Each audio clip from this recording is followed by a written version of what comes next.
साथियों, आज है दिन तीसरा और हम शुरू करते हैं हेक्सा फ्रेम तथा ब्लेड से।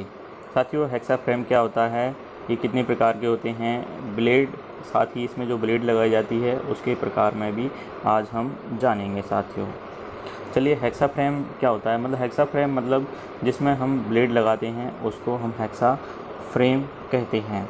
यहाँ पे पढ़ लेते हैं। हेक्सा फ्रेम का उपयोग ब्लेड के साथ विभिन्न सेक्शन के मेटल को काटने के लिए किया जाता है तथा इसे उसके प्रकार से एवं उस पर फिक्स की जाने वाली अधिकतम लंबाई की ब्लेड से स्पेसिफाई किया जाता है। मतलब इसमें जो मैक्सिमम लंबाई की जो ब्लेड होती है, जितनी लंबाई की इसमें ब्लेड लग जाती है उसके हिसाब से इसको स्पेसिफाई किया जाता है। साथियों, अब ये दो और हेक्सा फ्रेम दो प्रकार के होते हैं। पहला सॉलिड फ्रेम, दूसरा है एडजस्टेबल फ्रेम। सॉलिड फ्रेम में क्या होता है कि इसमें एक ही प्रकार की जो ब्लेड होगी वो लग पाएगी स्टैंडर्ड साइज़ की, चाहे वो 300 mm की हो, चाहे वो 250 mm की हो। इसके अलावा अगर 251 mm की होगी तो वो नहीं लगेगी, या 300 से कम जैसे 290 mm की है तो वो नहीं लगेगी साथियों इसमें। इसीलिए ये सॉलिड फ्रेम कहलाता है। दूसरा है हमारा एडजस्टेबल फ्रेम। तो इसका नाम से ही पता चल रहा है कि भाई इसमें किसी भी प्रकार की 250 mm से 300 mm की बीच की जो एक्सा ब्लेड की लंबाई होगी वो इसमें लग सकती है। तो ये समायोज्य प्रकार का है। तो इसके बारे में हम देख लेते हैं। नाली ट्यूब के आकार का यह होता है। अधिकतम उपयोग में आने वाला प्रकार है। काटते समय यह अधिक उन्नत प्रकार का पकड़ और नियंत्रण देता है, जैसे 250 mm और 300 mm। चलिए हम आगे देख लेते हैं इसमें इसके कौन कौन से भाग होते हैं। साथियों, तो इसमें इसका जो फ्रेम होता है, सबसे पहले हैंडल है, फिर फ्रेम है, फिर ट्यूबुलर लंबाई की एडजस्टमेंट छिद्र हेतु छिद्र के साथ, और रिटेनिंग पिन है, फिक्स्ड ब्लेड होल्डर है, एडजस्टेबल ब्लेड होल्डर है और बिंग नट है। अब साथियों, इसमें जो हैंडल है, हैंडल से हम इसको पकड़ते हैं। फ्रेम जो है, फ्रेम में सारी चीज़ें जो इक्विपमेंट रहते हैं वो फिट रहते हैं और ये माइल्ड स्टील का बना रहता है। रिटेनिंग पिन जो हैं उनका भी जो ब्लेड जो रहती है ना, उनमें जो ब्लेड में जो छेद होते हैं उसको पकड़ने के लिए इनका यूज़ किया जाता है। और इसमें फिक्स्ड ब्लेड होल्डर है ना, हैंडल की साइड लगाया जाता है साथियों, ये वाला यहाँ पे।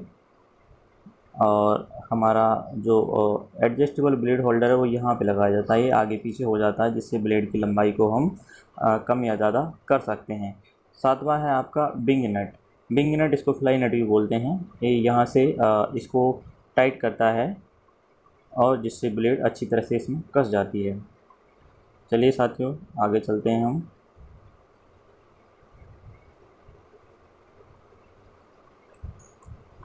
अब यहाँ पे एक इम्पोर्टेंट क्वेश्चन आ जाता है। देखो, हेक्सा ब्लेड या तो लो एलॉय स्टील के बनाए जाते हैं या हाई स्पीड स्टील के बनाए जाते हैं। साथियों, यहाँ पे ये बहुत इम्पोर्टेंट है। जो जो इम्पोर्टेंट है वो मैं आपको साथ में बताता चलूँगा, क्योंकि सारी किताब भी पढ़ ले कोई, लेकिन फिर भी एग्ज़ाम नहीं निकल पाते। तो 4 साल की तैयारी भी करते हैं रहते हैं लड़के, फिर भी आज तक कोई एग्ज़ाम नहीं निकला है। तो जो जो इम्पोर्टेंट है वही मैं सब आपको अच्छे से बताऊंगा, वही सब आप पढ़ना, जिससे आपको एग्ज़ाम निकल सके आपका। तो साथियों, ये बहुत इंपॉर्टेंट है, हेक्सा ब्लेड किस मटेरियल के बनाए जाते हैं। तो यहाँ पे लो एलॉय स्टील या हाई स्पीड स्टील, साथ में हाई कार्बन स्टील के भी बने होते हैं किसी किसी केस में, जैसे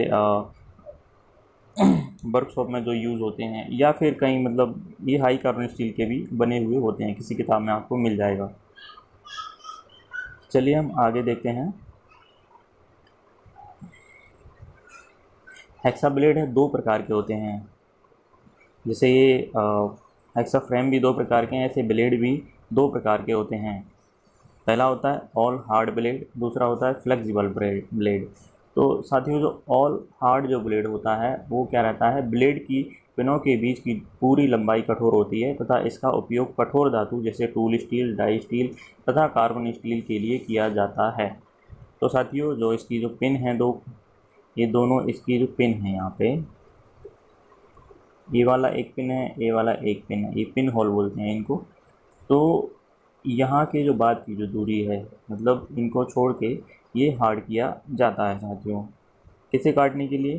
टूल स्टील, डाई स्टील और उच्च कार्बन स्टील मतलब हाई कार्बन स्टील को काटने के लिए किया जाता है। दूसरा है फ्लेक्सिबल ब्लेड। फ्लेक्सिबल ब्लेड में साथियों इसके केवल दांते हार्ड किए जाते हैं। ये बहुत इम्पोर्टेंट है यहाँ पे कि फ्लेक्सिबल ब्लेड में क्या हार्ड होता है, ये क्वेश्चन आता रहता है, तो इसको आप बढ़िया से याद कर लेना। इसके केवल दांत हार्ड किए हुए रहते हैं। इनके लचीलेपन के कारण इनका उपयोग गोलाई में काटने के लिए किया जाता है। लचीली ब्लेड पूरी कठोर ब्लेड की तुलना में हल्की होनी चाहिए। ठीक है साथियों, ये हमने अब यहाँ पे एक इम्पोर्टेंट क्वेश्चन फिर आ जाता है, ब्लेड की पिच। ब्लेड की पिच क्या होती है? मतलब जो निकटवर्ती दो दांते जो रहते हैं ना ब्लेड के, उनके बीच की दूरी को पिच कहते हैं। पिच का मतलब आगे भी हम पढ़ेंगे, चाहे वो चूड़ी की पिच हो चाहे इसकी पिच हो। पिच का मतलब यही होता है कि एक दांते से दूसरे दांते के बीच की जो दूरी होती है वो पिच कहलाती है। तो ये बहुत ही इम्पोर्टेंट क्वेश्चन है साथियों, इसको आप याद रख लेना। अब यहाँ पे इसकी टेबल दी हुई है, ये टेबल भी बहुत इम्पोर्टेंट है, इसको आप पूरी याद कर लेना क्योंकि ये एग्ज़ाम में आ जाती है। अब यहाँ पे कोर्स लिखा हुआ है। कोर्स मतलब मोटा, 1.8 mm। मतलब जो दो दांत के बीच की दूरी है इसमें 1.8 mm की रहती है साथियों कोर्स में। दूसरा है मीडियम, इसका जो रहता है 1.4 mm एंड 1.0 mm तक। और तीसरा होता है फाइन, 0.8 mm। अब साथियों यहाँ पे समझने वाली बात ये है कि जो कोर्स जो मोटी जो पिच की होती है, मतलब जितना दूर दूर दांते होंगे ना, उस ब्लेड का प्रयोग जो सॉफ्ट धातु होती हैं उनको काटने में किया जाता है। और जितनी भी हार्ड जो धातु होती हैं, जैसे हाई कार्बन स्टील हो गया, हाई स्पीड स्टील हो गया, तो इन सबको भी अगर काटना है ना तो यहाँ पे फाइन पिच का ब्लेड यूज़ किया जाता है। मतलब जितनी हार्ड धातु होगी ना उतना ही पिच को आपको कम करना पड़ेगा, मतलब दांते बहुत नज़दीक नज़दीक रखने पड़ेंगे। अब साथियों यहाँ पे जो अपनी ब्लेड होती है उसमें जो दांतों की है ना, दांतों की सेटिंग होती है दो तरह की होती है। एक पहली स्टेगर्ड, दूसरी वेव सेट होती है। तो इसमें क्या है, दांतों को दाएं और बाएं मोड़ दिया जाता है, जिससे क्या रहता है जब हम कटिंग करते हैं ना तो कटिंग करने वाली धातु और ब्लेड के बीच में अच्छा मतलब क्लियरेंस मिल जाता है, जिससे ब्लेड टूटता नहीं है और कूलेंट भी आसानी से पहुँच जाता है। तो यही इसका मतलब रहता है। अब हम आगे यहाँ देख लेते हैं दूसरा, ये वेव सेट है। इसमें भी जो दांते होते हैं ना वो वेव की तरह रहते हैं, मतलब लहर की तरह एक तरह से, मतलब जैसे लहरें जो आती हैं ना तो उसी की तरह ये मुड़े हुए रहते हैं साथियों। तो इनका यूज यही रहता है कि भाई जब हम कटिंग करते हैं तो ब्लेड स्लॉट में ना फंसे और अच्छे से कटिंग हो सके। अब हम साथियों आगे चलते हैं। यहाँ पे ये इम्पोर्टेंट है, इसको आप याद रख लेना कि कौन सी पिच का में कौन सी वो रहती है। जैसे 0.8 mm में वेव सेट रहती है, बाकी सब में जैसे 1 mm में वेव सेट या फिर स्टिकट, दोनों में से कोई हो सकता है। और 1 mm से अधिक की जो रहेंगी उसमें स्टिकट रहता है। मतलब जो फाइन पिच की जो ब्लेड होगी उसमें वेव सेट रहेगा, और जो कोर्स पिच या जो मीडियम पिच जो रहेगी उसमें स्टिकट, मीडियम में स्टिकर्ड और वेव सेट दोनों रह जाएंगे, और 1 mm से अधिक वाली जो रहेगी उसमें केवल स्टिकर्ड ही रहेगा साथियों। चलिए अब हम आते हैं बाइस की किस्म। मतलब जो पहले हमने बेंच वाइज जो बताई थी उसके अलावा भी और भी बाइस रहती हैं। कई तरह के कार्य होते हैं जिनको पकड़ने के लिए। चलिए हम बात कर लेते हैं। सबसे पहले इन्होंने बेंच वाइस ही दिखा रखा है, तो बेंच वाइस को हमने पढ़ लिया है साथियों। इसके बाद हम पाइप वाइस पे आते हैं, ये भी इम्पोर्टेंट है। जैसे नाम से ही इसका पता चल रहा है कि इसका पाइप को पकड़ने के लिए इसका इस्तेमाल किया जाता है। यहाँ लिखा भी है, देखो, पाइप वाइस का इस्तेमाल धातु की गोल कार्ड ट्यूब या पाइप को पकड़ने के लिए किया जाता है। इस वाइस में स्क्रू ऊर्ध्वाधर तथा चलने योग्य मूवेबल होता है। ऊर्ध्वाधर को साथियों आप समझ ही रहे होगे, ये वर्टिकल है, मतलब ऊपर से नीचे जबड़ा ऊर्ध्वाधर कार्य करता है इसका। पाइप वाइस कार की सतह को 4 बिंदुओं पर पकड़ता है। बिल्कुल साथियों, यहाँ पे 4 बिंदु बने हुए हैं, तो इस पर ये पकड़ता है। अब साथियों यहाँ पे हैंड वाइस मतलब दस्ती वाइस का यूज़ हम समझेंगे। दस्ती वाइस का इस्तेमाल स्क्रू, रिवेट, चाबी, छोटी ड्रिल तथा अन्य छोटी वस्तुओं को पकड़ने में किया जाता है। जिन्हें बेंच वाइस में नहीं पकड़ा जा सकता, उसको हैंड वाइस में पकड़ते हैं। ये विभिन्न आकार एवं साइज़ में मिलती हैं। इसकी जो लंबाई है 125 mm से 150 mm होती है तथा जबड़े की चौड़ाई 40 mm से 44 mm होती है। स्क्रू पर बिंग नट लगाकर जबड़े को खोला या बंद किया जा सकता है।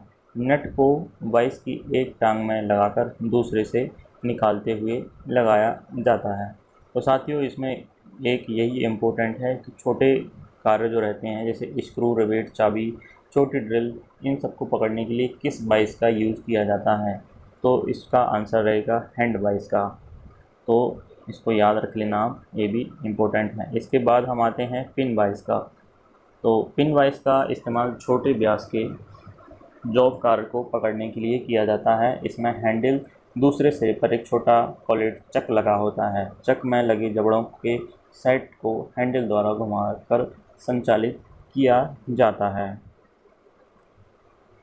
अब साथ ही यहाँ पर टूल मेकर्स वाइस जो है, इसका प्रयोग छोटे कार्यों को पकड़ने के लिए किया जाता है, जिस पर ड्रिलिंग अथवा रेतने का कार्य करना हो अथवा समतल प्लेट पर छोटे जॉब के चिन्ह में टूल मेकर्स वाइस का इस्तेमाल किया जाता है। यह मृदु इस्पात का बना होता है, मतलब यह माइल्ड स्टील का बना हुआ होता है। टूल मेकर्स वाइस का परिशुद्ध रूप से मशीनन किया जाता है। साथियों, आपने जब ड्रिल किया होगा तो उस टाइम पे इसका हम यूज़ करते हैं। अब हम आते हैं ये लेग वाइस पे।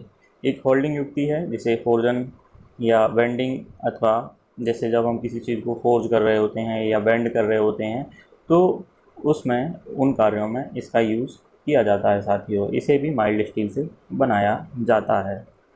चलिए हम आगे देख लेते हैं। साथियों, अभी हम ट्राई स्क्वायर पे आ गए हैं। ये बहुत ही इम्पोर्टेंट है और इससे कोई ना क्वेश्चन आ ही जाता है। सबसे पहले क्वेश्चन तो इसमें इसका एंगल कितना होता है। चलो हम सारा पढ़ेंगे। इसको गुनिया भी बोलते हैं, ट्राई स्क्वायर को। गुनिया एक ऐसा परिशुद्धता मापी यंत्र है जिसका प्रयोग सतहों की वर्गारिता मतलब स्क्वायरनेस अर्थात 90 डिग्री कोणों की जांच करने के लिए किया जाता है। साथियों, कभी कभार ये क्वेश्चन आ जाता है कि इसमें जो गुनिया डायरेक्ट मेजरमेंट टूल है या फिर इनडायरेक्ट मेजरमेंट टूल है। तो साथियों, ये इसमें खुद की डायमेंशन होती है, तो ये डायरेक्ट मेजरिंग टूल कहलाएगा। चलिए साथियों, इसकी एक्यूरेसी जो है ये बहुत इम्पोर्टेंट है, इसको याद आप कर लेना। गुनिया द्वारा मापने की परिशुद्धता लगभग 0.002 mm प्रति 10 mm लंबाई है, जो कार्यशाला कार्यों के लिए बहुत सही है। गुनिया में समानांतर सतहों वाला एक ब्लेड लगा होता है। ब्लेड स्टॉक से 90 डिग्री पर लगाया जाता है, मतलब इसका जो कोण होता है इसमें 90 डिग्री होता है और ये 90 डिग्री के कार्यों का सही ढंग से मापने में ही इसका यूज़ किया जाता है। साथियों, अब ये डिफरेंट टाइप की लंबाई में मिलती है, 100 mm, 150 mm, 200 mm, तो ये इतना ज़्यादा इम्पोर्टेंट नहीं है।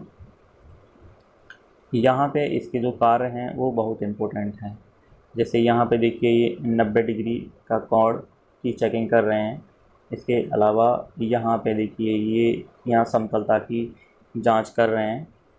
इसके बाद कार के किनारे पर 90 डिग्री रेखा अंकित कोण करना, ये भी इसका कार्य होता है। कार के समकोण पर सेट करना, जब हम किसी चीज़ की फाइलिंग करते हैं किसी जॉब की तो उसको 90 डिग्री पर सेट करना भी बहुत ज़रूरी होता है। अगर वर्टिकल जॉब है तो तभी उसकी सही से कटिंग या फाइलिंग हो सकती है। साथियों, अब हम आते हैं, अब हम साथियों रेती के जो तत्व हैं उसके बारे में हम पढ़ेंगे। तो यहाँ पे ना साथियों ये भी बहुत इम्पोर्टेंट है। ये जो ऊपर के जो 3 जो चित्र दिखा रहे हैं यहाँ पे, ये कभी कभार क्वेश्चन आ जाता है कि धातु काटने की कौन कौन सी विधियाँ होती हैं। तो पहला है इसमें अपघर्षण भी बोलते हैं। घर्षण मतलब हम किसी चीज़ को ग्राइंडर के द्वारा इसको काट रहे होते हैं, या फिर इसको ग्राइंड कर रहे हो तो मतलब ये भी काटना ही होता है। दूसरा ये संचलन, मतलब एक तरह से फ्यूज़न भी बोल सकते हैं इसको इंग्लिश में बोलेंगे तो, मतलब गैस कटिंग। चौथा है चीरना, मतलब सेपर के द्वारा किसी चीज़ को काटना। जो सेपर आपने मशीनिस्ट ट्रेड में देखा होगा या फिर मतलब वर्कशॉप में रहती है शेपिंग करने वाली मशीन, तो वो है। ये 3 विधियाँ होती हैं साथियों। अब हम देखते हैं इसमें फाइलिंग।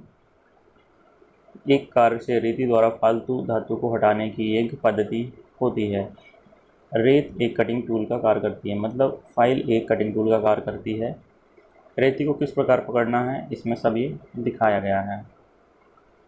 यहाँ पे ये फाइल के नाम हैं तो इनको सबको याद कर लेना, ये बहुत ही इम्पोर्टेंट। साथियों इसमें है टिप या पॉइंट, मतलब टैंक का विपरीत किनारा। टैंक सबसे पीछे होता है, टिप और पॉइंट आगे होता है। देखिए इसमें ये साइड होती है, एज होती है, हील होती है, शोल्डर होता है, हैंडल होता है, फेरुल होता है और फाइल लेंथ, मतलब ये सब चीज़ें हैं, इनको आप याद कर लेना और हम इसके बारे में आगे पढ़ेंगे।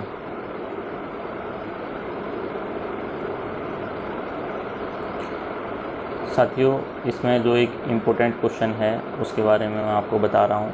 ये जो टैंक जो होता है ना, टैंक मतलब जो हैंडल में फिट होता है वह भाग, सकरा भाग जो हैंडल में फिट होता है, इसको हार्ड नहीं किया जाता है। ये बहुत ही इम्पोर्टेंट क्वेश्चन है क्योंकि ये अधिकतर आ जाता है किसी भी एग्ज़ाम में।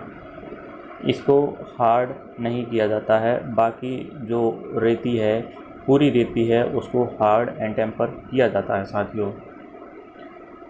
इसके बाद हम आते हैं यहाँ पे, ये भी इम्पोर्टेंट है यहाँ पे। ये अधिकतर रेतियाँ हाई कार्बन स्टील तथा हाई ग्रेड कास्ट स्टील की बनी होती हैं।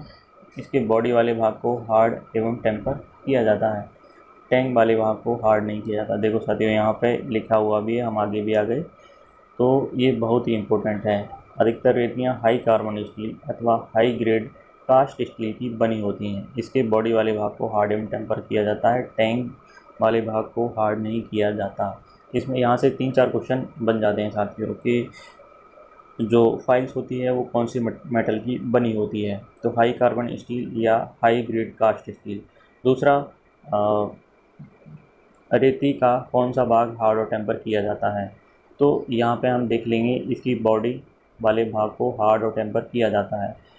तीसरा जो क्वेश्चन है कि किस भाग को हार्ड और टेम्पर नहीं किया जाता, ये बहुत इम्पोर्टेंट है। तो ये टैंक जो रहता है, जो पीछे जो हैंडल में लगाया जाता है, उसको हम हार्ड और टेम्पर नहीं करते हैं साथियों।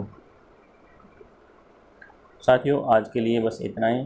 अगर आपने पहले की वीडियो हमारी नहीं देखी हो तो पहले की हमारी प्लेलिस्ट बनी हुई है, उसमें भाग 1, भाग 2 और ये भाग 3, तो आप उनको ज़रूर देख लें। और आपको वीडियो अगर अच्छी लगी हो तो हमारे चैनल को सब्सक्राइब कर दीजिए और वीडियो को लाइक एंड शेयर कर दीजिए।